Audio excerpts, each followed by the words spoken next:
with heart always. I'm having a espresso. Welcome back. So I provide sharpening services. There's been a lot of questions around that, so I quickly want to cover this in the first part of the video, and then we're going to sharpen knife and have a slightly more detailed beginners video for sharpening knives so you can learn yourselves. I have done a video previously briefly around that. I would suggest you go and look at that, and I'm going to put up a link here somewhere. So go and have a look at that video. It will give you a feel for what it is about doing sharpening, so that when I talk about stuff what we're going to do a bit later is easy to understand. So in South Africa, anywhere in South Africa, you send your knives to me. So on that quickly, you can put insulation tape on the edge, and for large knives you can wrap them together like this, and you put them in the box, and you ship them to me with courier guy. That's 70 Rand or something like that. I get the knives, I sharpen them, and we return it in the same fashion. So you don't need to be in my local area. So that's covered. I do everything. So if you've got this was the photo of the video or the intro. This is a Glock. Everybody knows Glock by making just guns, but the very first thing they made is a knife, and this is compatible with guns to clip on as a bayonet. So this is a very robust one, but if you've got equipment like this, you want sharpening, that's what we can do for you. You've got a bread knife that isn't that great anymore, or serrated edge. Here's another example of a highly serrated edge. If you've got things like this sharpening, send them. That's what we do. If you want new scales on a knife that has got damage, or you want to replace it with nice woods, I've got options. Or if you've got other materials you want to consider, let me know. We can fix handles for you. Scissors, any kinds of scissors which you use, including barbers. I also, and salons, hair salons, I do service some of them on the equipment. But if you've got very bespoke equipment, and not just necessarily bespoke equipment, it can be your general cheap stainless steel kitchen scissors. Or also I do a lot of work for seamstresses. So this is a 100-year-old scissor that I need to restore a bit and sharpen, but this is an absolute beast. So specifically in those environments where you need very precise cutting capabilities and making long clean strokes on material, that is essentially what I do. If you've got pocket knives, doesn't matter really what they are. This is a high-end one that's come in for sharpening. This is a M390. This is ultra premium steel, very, very hard, similar to Damas steel. So projects like that, if you've got high-end kitchen knives, and it really doesn't matter, this is a Japanese example, you need them sharpened or repaired, any kind of repairs, we can do this. This is a very old stainless steel, one of the very first stainless steel knives released by in Sheffield. This one is, as I say, 100 years old. It's a very thin blade. We do those kind of things. You've got a custom knife you bought from somebody like this. This is something we can sharpen, repair. If you've got a butchery, you've got knives you need repairing on, you know, let me know, and then we can sort that out. So if it needs sharpening, send it to me. It's easy to get here. This is, if you don't know my shaving channel, but this is my face, so this is me. And what we're going to do now is I'm going to stop this video. I want to get rid of everything. I'm going to have a little bit of a deeper class into sharpening, and also showing you how you can do it yourself or learn the skill over time, or just if you find it interesting. So if there's anything in specific you want to see, leave a comment down below, and then I'll see if I can do that in a video when I get some time. So see you in a moment. Okay, welcome back. I'm glad you're still watching. So now we're going to get into the sharpening bit. So I'm just gonna drop the camera down. This is the stone we're gonna use. We're gonna talk about what's going on, and maybe a side view. This is where I store some of my stones on a water bottle and so forth, just to give you an idea what it looks like. This is the knife. We'll get to that shortly. This is a 2 Dan's Arkansas stones, a black and a soft, glued together. I use this in the kitchen a lot, but I also use it as a nagura, a dressing stone. And I'll show you guys how I do that a bit later. So that's the one. And then here's a small little thing here. We'll talk about that shortly because it's related to this topic. So the stone I use for knife edge refinement, small chip taking out, scissors, etc. I use this Binsoi, and you will see that this Binsoi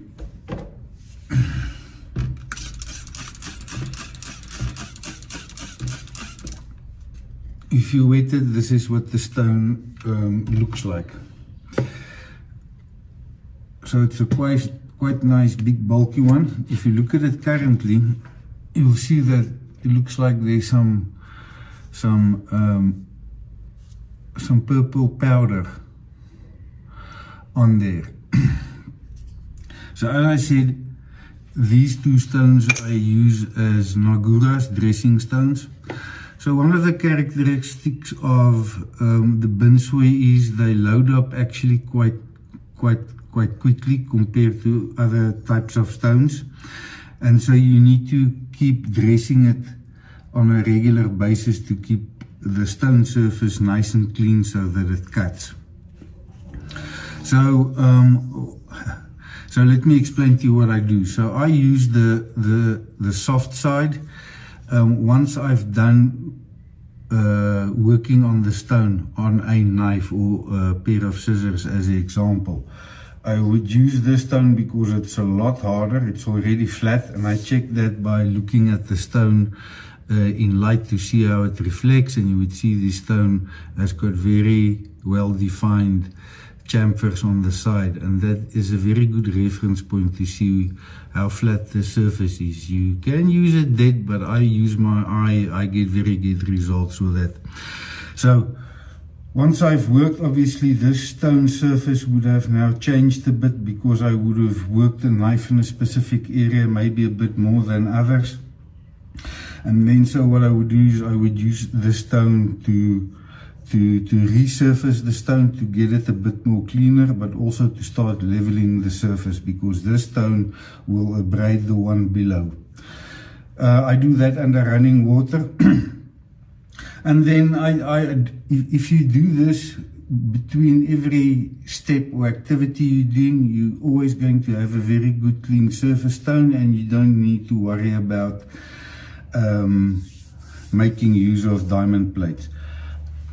You've seen here on the side, I've got many other stones. So I've also got a large soft Arkansas. I've got very hard stones like a Zulu Grey. And all of these stones are already flat. And I use a combination of them to keep all my stones flat within very good reason for the type of honing services I do. So I hope that makes sense. I've also got a Washita here I also use to resurface.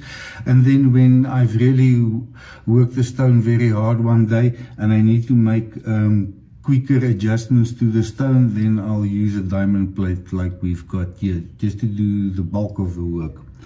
If you've got a stone that's severely damaged, which you've bought somewhere or inherited, but it needs correction, I'll just put a very coarse sandpaper on a flat surface like this and work it until you get to a very good level of flatness.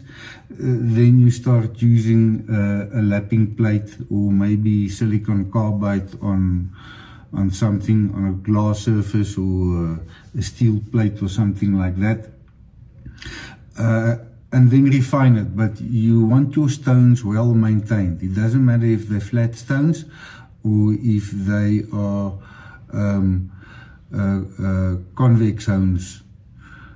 Alright, so you still need to maintain them, otherwise there's inconsistencies in the stone and your specific habit. So, alright, so what I do is once this stone's flat, I actually go and, as I say, look in sunlight and go and see how flat it is and where it is. And this specific stone, I already know, here's the area here. And I've got a pencil and it is marked, but I've used, I'll explain to you now. So that area is essentially sitting there, a lower point, the rest of the stone's flat. And that is because I do a lot of my right-handed work here. So this area generally gets a bit more effort, love than what we need to. So knowing that, I'm going to turn the stone because that's up here. So I'm going to ignore that and use the rest of the stone we're owning. And then because that initial mark, when I eyeballed it and marked it, I used this Belgian blue. I've got a Cortical, a small one. I actually dropped it a few days ago, just here, out of my hand. And these two things split nicely because it's glued together. So I cleaned that up and that now becomes a Nagura to clean the surface and also provide additional cutting power from the Belgian blue.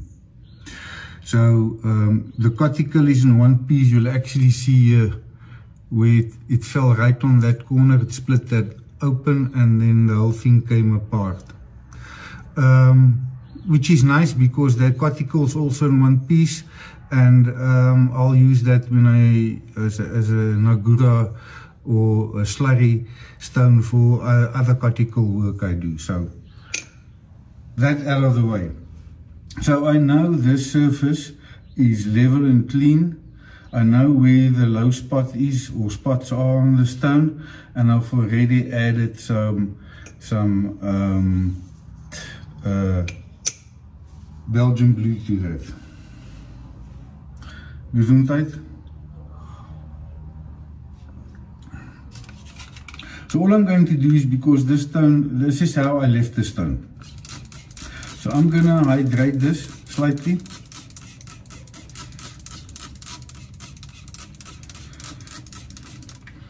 And you'll see there's the dark spots where the Belgian blue particles is. So if I rub it with my finger, you'll see, we'll mix it into the water. So it's a lot darker and purpley, and when these two stones were glued together, I actually just used the Belgian blue side, this side, to help keep the surface level, but also create particles to cut on there. So just as a side note.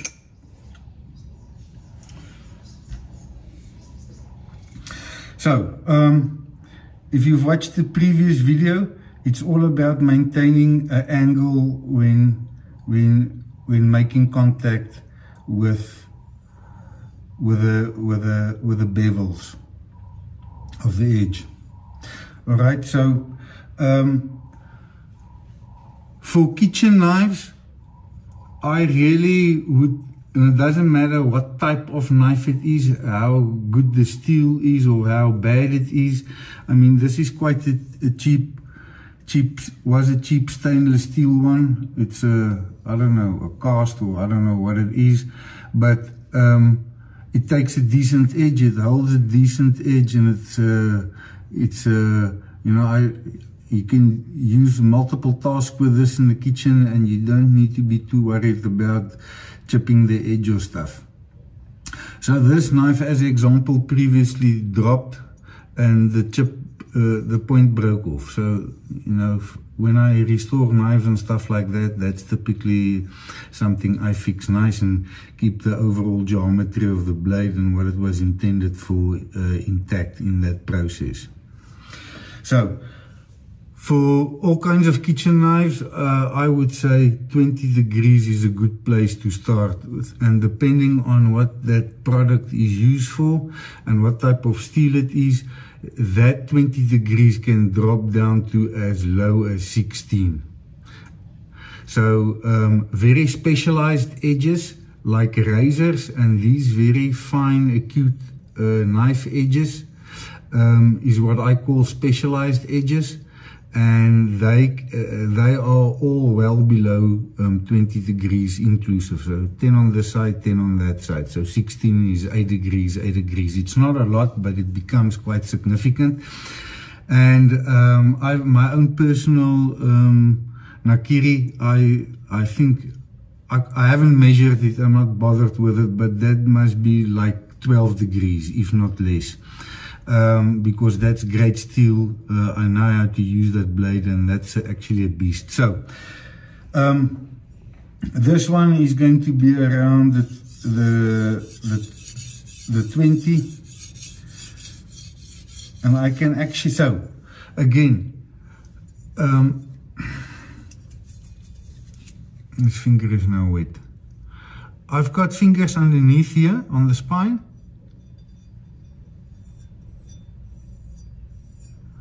And this knife is sharp, but I can feel already what the condition of this edge is.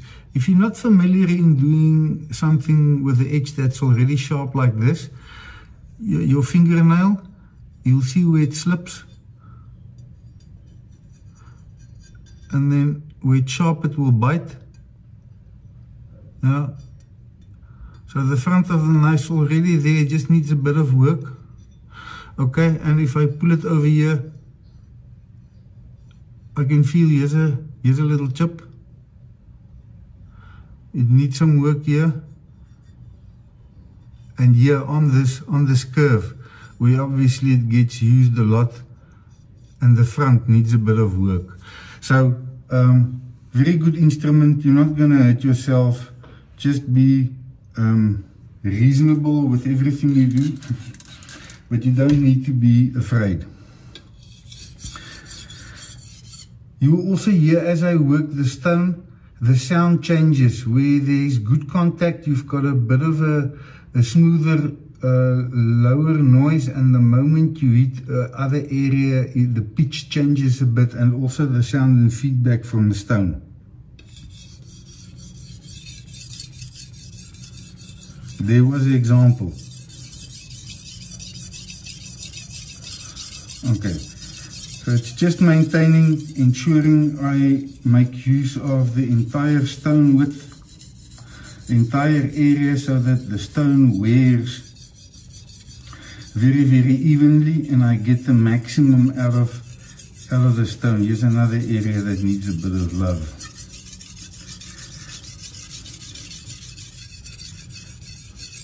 And I'm going to ignore that low spot. I'm just gonna walk over and across and come to the back of it.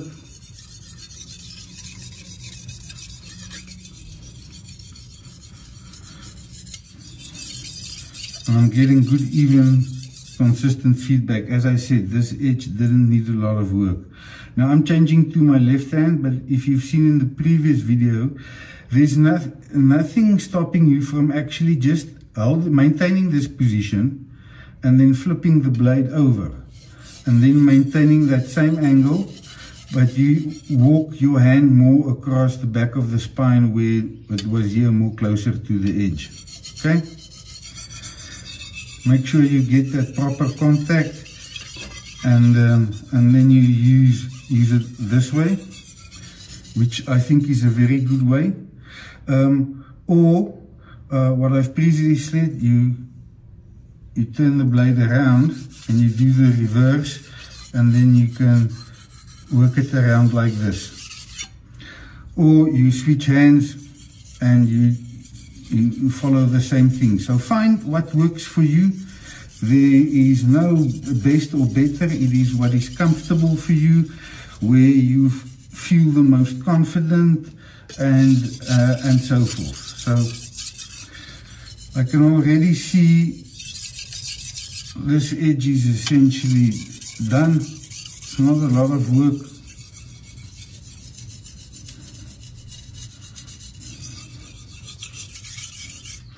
Okay, so I'm going to rinse this down. So what I like about the Belgian blue slurry on here is it helps keeps the stone from clogging up, and it's got additional cutting power. I really like that. And so if we come here, now immediately that edge is biting everywhere, very nicely. Okay, and if I run it on my nail, I can feel a very clean, very uniform edge, and I know now it performs. So if you actually go and try and take some hairs off the skin, you'll see it's also going to effortlessly just take hairs. So the bevel set, the Belgian blue gives it a very nice, less toothy edge than you would get from the Bensway only, but you've got a very sharp, very clean bevel. And so that's a very clean, well-defined bevel is going to be a very, very strong bevel. So that's the most important of it. And I'm not sure what you guys would be seeing. I'll try and position it, but you can see it's quite a wide bevel across the knife, and that is because it's a very, very slim, flat, 20-degree profile. So it's quite a thick knife, and then it's got a primary bevel here, and then the secondary bevel is essentially mine. So it's thick, tapers down, and then tapers down. So the other thing with these knives is, and this is maybe a good example, as you work a knife in a fashion like this, it's important to keep taking material away behind the lowest point of the bevel. So that is essentially thinning out the primary bevel. So that would be flat on the stone and working that. So let's maybe quickly do that just for a moment to show you what I mean.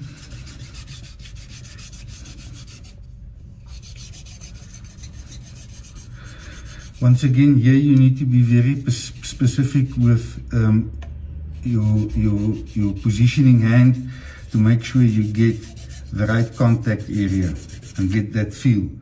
So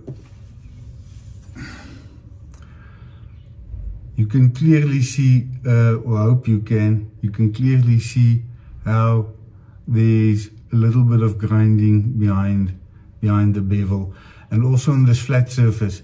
They've got a very rough grind on that primary bevel.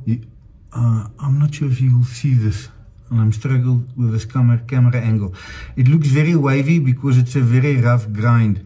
Now, as I work that flat surface, those scratches become a whole lot shallower, and eventually they'll disappear. So there's the knife. Very happy with the edge. And that was a bit of a more detailed video on sharpening. So the next thing I'm going to do is, now I've done my work, I'm going to just make sure the water doesn't run everywhere. I'm gonna put this slightly under running water like this. I'm gonna clean it. I'm gonna take my soft Nagura, and I'm going to change. Clean up the surface, lap the stone a little bit.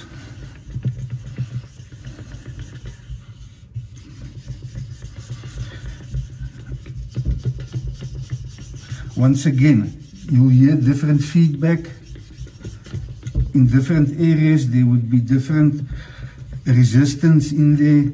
As it becomes more polished, the more suction and vacuum you'll get between the surfaces. And once the stone becomes stick, just ride it off to the edge slowly and take it down. So this is what I would do. Then I would maybe, as an example, use the black, which is even harder. Yeah, use that too. I might come and use, as an example, another very, very hard stone, Zulu Grey. And I'll actually polish this Zulu Grey with this surface. And then also relap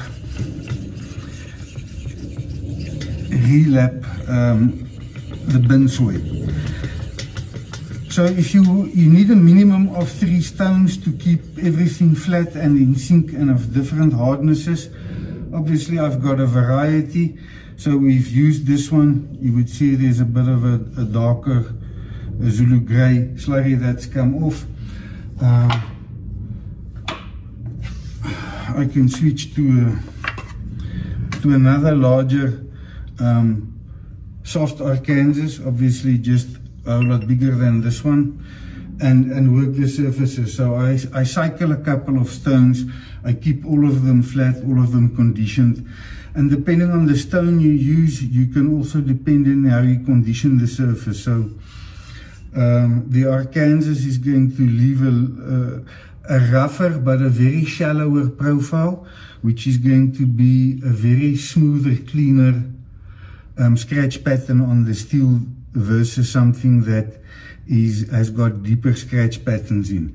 So that's how you need to think about stones, what their capabilities are, how they wear, how hard they are, and that's how you can play and figure out stuff.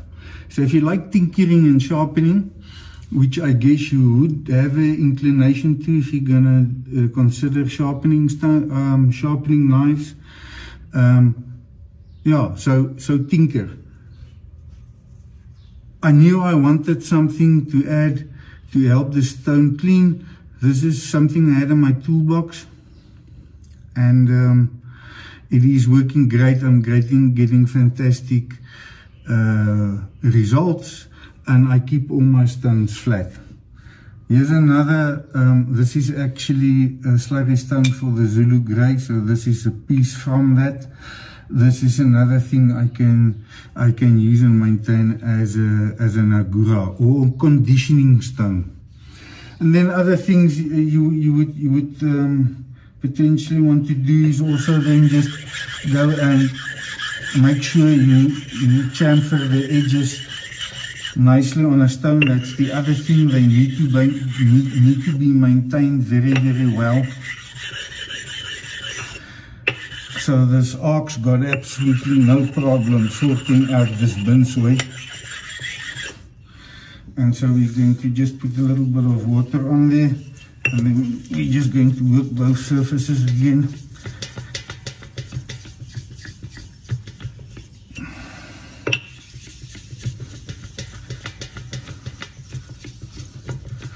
Okay, and then the very last thing I'm going to do now is I'm going to put this stone in the sun for a moment. I'm going to pause the video. I'll come back when it's dry. I'm going to tell you what I saw with my eye, how I marked, and then close off this process by prepping the stone for next use. So see you guys in a bit. So I just dropped them out here, but you'll see especially the Zulu Grey, which is a very hard stone, how quickly that will dry out. So this is going to be, I don't know, 2 or 3 minutes. Then all the stones will be dry. You already see the Binsway here where it's becoming dry. Also a very hard stone in the Arkansas. I mean, if you just wipe off the water here under the South African morning light, it will evaporate quite quickly. So see you guys shortly, and then I'll show you what what the stones look like and if they've got low spots. And then thank you for joining me on this video. I hope you learned something. Just quickly again, my working area with some of the stones. Okay, so we're back. So let's start with the arc. Especially here's maybe a good spot to see. We hope you can. This stone has got a very rough finish, the way I like it.